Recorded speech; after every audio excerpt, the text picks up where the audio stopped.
ખૂબ જ સરળ રીતે માત્ર 5 જ મિનિટમાં બનીને તૈયાર થઈ જાય. ગેસ સળગાવવાની પણ જરૂર ન પડે અને સ્વાદમાં ખૂબ જ ટેસ્ટી એવા ગણપતિ બાપાના પ્રસાદ માટેના મોદક આજે આપણે બનાવીશું. ચોકલેટ ફ્લેવરના છે તો બાળકોને પણ એ ખૂબ જ ગમશે. ચેનલ પર નવા હો તો મારી ચેનલ ફૂડ વિથ ફાલ્ગુનીને સબસ્ક્રાઈબ કરી દેજો.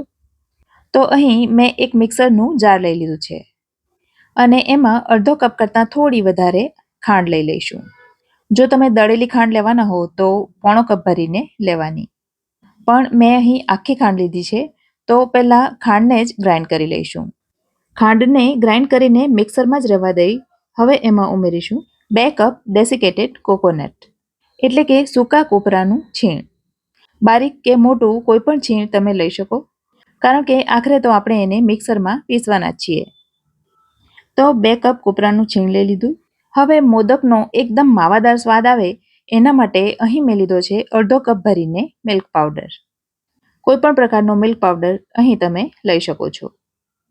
મેં અહીં 10 રૂપિયાના ડેરી વ્હાઇટનરના જે પાઉચ આવે છે એમાંથી 2 પાઉચ લીધા છે.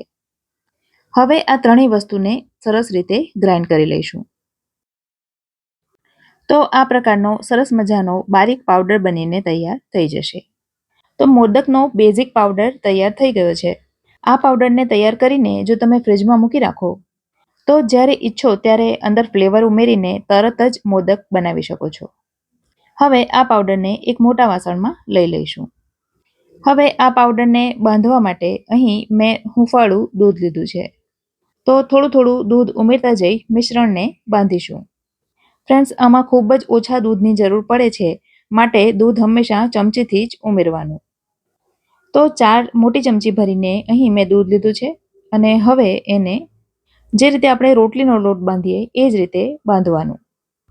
બધું બરાબર મિક્સ થઈ ગયા પછી ફરી પાછું થોડું દૂધ ઉમેરીશું. તો ફરી પાછું 2 ચમચી જેટલું દૂધ મેં અહીં ઉમેર્યું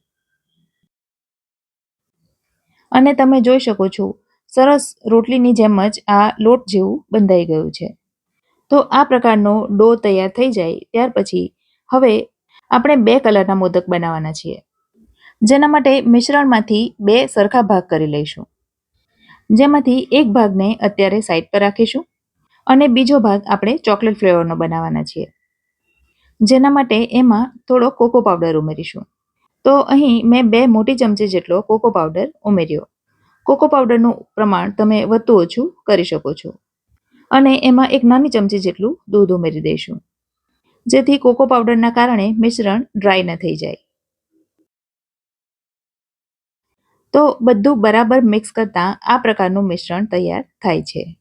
ફ્રેન્ડ્સ, તમે ઈચ્છો તો માત્ર ચોકલેટ ફ્લેવરના કે માત્ર વ્હાઇટ મોદક પણ બનાવી શકો છો. બસ, તો મોદક માટેનું મિશ્રણ હવે તૈયાર થઈ ગયું છે. તો ફટાફટથી એમાં મોદક બનાવી લઈએ. અહીં મેં મોદકનું મોલ્ડ લીધું છે, પણ જો તમારી પાસે મોલ્ડ ન હોય તો મોદક કઈ રીતે બનાવવા એ પણ હું આગળ તમને બતાવીશ. અને મોલ્ડના ઉપયોગથી પણ 2 અલગ અલગ રીતે મોદક કઈ રીતે બનાવવા એ હું તમને જણાવીશ.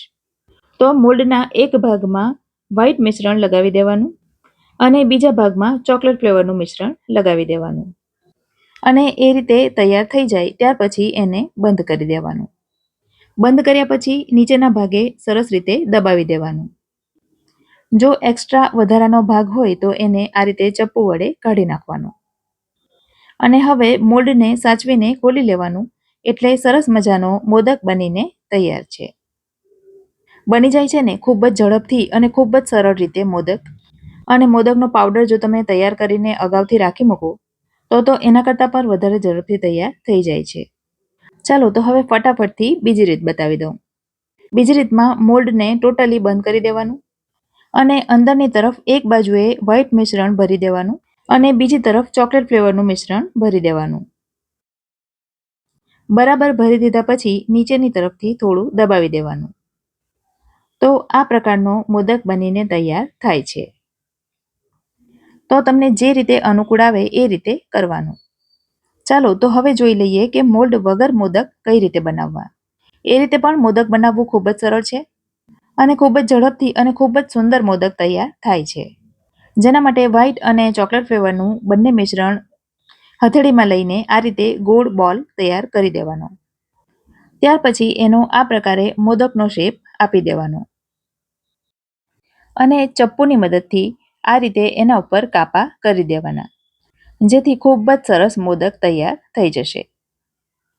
આ સિવાય ફ્રેન્ડ્સ, ડ્રાયફ્રૂટ સાથે આવા મોદક કઈ રીતે તૈયાર કરવા એની રેસીપી પણ મેં અપલોડ કરી છે, જેની લિંક હું ડિસ્ક્રિપ્શનમાં આપી દઈશ, તો તમે ત્યાંથી જોઈ શકો છો. આજના આ મોદક પણ ફ્રેન્ડ્સ ખૂબ જ ટેસ્ટી બને છે અને ચોકલેટ ફ્લેવરમાં તો તમને ખબર નહીં પડે કે આમાં કોપરાનો ઉપયોગ કર્યો છે. તો મારી આજની આ ઇન્સ્ટન્ટ મોદકની રેસીપી કેવી લાગી મને કમેન્ટ કરીને જરૂરથી જણાવજો. વિડીયો જો ગમ્યો હોય તો લાઈક કરજો અને તમારા સર્કલમાં શેર કરજો. તો ફરી મળીશું આવી જ એક નવી રેસીપી સાથે. ત્યાં સુધી મને રજા આપો.